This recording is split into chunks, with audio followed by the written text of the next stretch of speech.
Hey, so here are the the little pieces ready for assembly. You wouldn't need to do this, but I happen to put some color around the outside in a ring, so I have them color coded. So A, E, I, O, and U are kind of easy for me to find. And so here's A, for example. I have all my pieces. I started cutting them out and they're all ready to go. So I'm gonna just snip off the beginning of this one. Down at the bottom here, it says this is the A slider for the initial sound. So I know that this is gonna go in the front of my A. And then I'll snip off this one, which is the A slider final sound. Whoopsie-doo, there we go. And so I'm gonna go ahead and slide those in now into this. So take them and thread them in from the back, like this. Making sure I get them right side up, because I have done that upside down before, so be a little careful.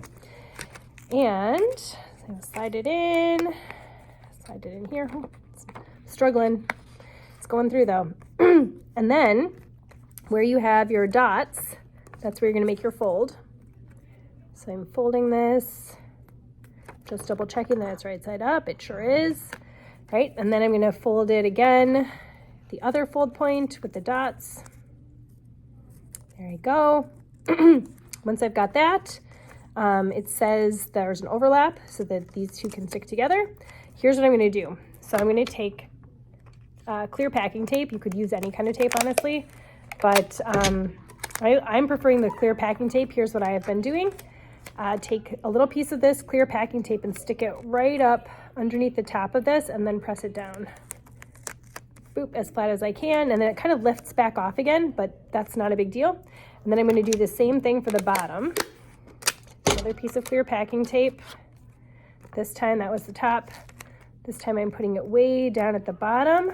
Oop, I didn't do a very good job, so I'm going to try to reposition that down here so that it's, sits on there flat like that, and then it kind of springs back off again.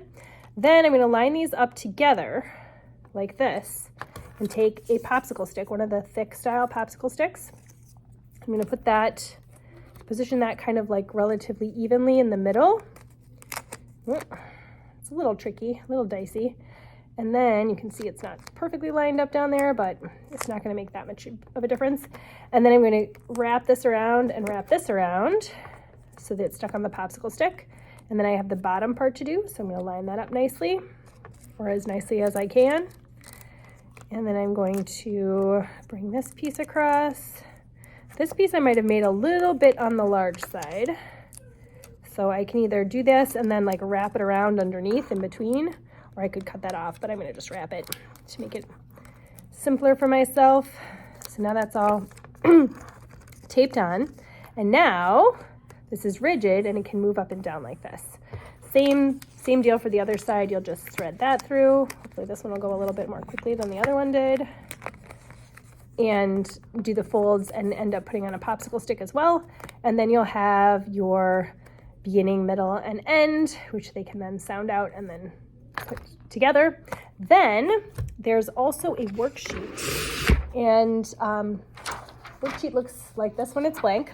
With a spot for your name, kind of tells you what this is. And the idea is to make only like to write down the real word. So for example, if I'm putting this together, let's pretend it's finished, and it says dad, that's a real word. Mad is also a real word. Rad is kind of a real word too. Let's see if I can find one. Oh, I don't know. There's not too many ad ones. Let me find one with an an. Let's see. Okay, han is not a real word. So I tell my kids they can't write that one down. But for example, our first one was dad, right? That one I would write where it says word. And then here's where they get a little bit accountable for actually paying attention to what it is. And they have to actually draw a picture of that. So here's an example of some that I did with I did the first example, but then some real kids actually helped me with the other ones. So I'll hold this back here so you can see. The word was peg. And so we talked about how it could be like a peg going into a hole, like a little wooden peg, or it could be a person named Peg. And so a kid drew that. And then down here, Meg, there's a kid drawing of someone named Meg, maybe. And then down here, where it says beg, here's their idea. They drew a parent and a kid and a piece of gum that they're begging for. I thought that was a great idea. Obviously, like as somebody who's grading this, I'm not going to necessarily know what their thinking was, but I'm hopeful that if they have a detailed enough picture that they probably are at least getting the gist of what this word means. And for example, though, I did talk to them also about the fact that some words like yet are going to be really hard to draw. And I told them they could just draw a little line in there.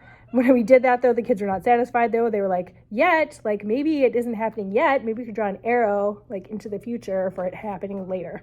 That's also, I mean, they can be creative, or they can also just put a little line if they're like, yep, I don't really know how to draw this word. But I also did tell them most words you'll probably be able to draw something.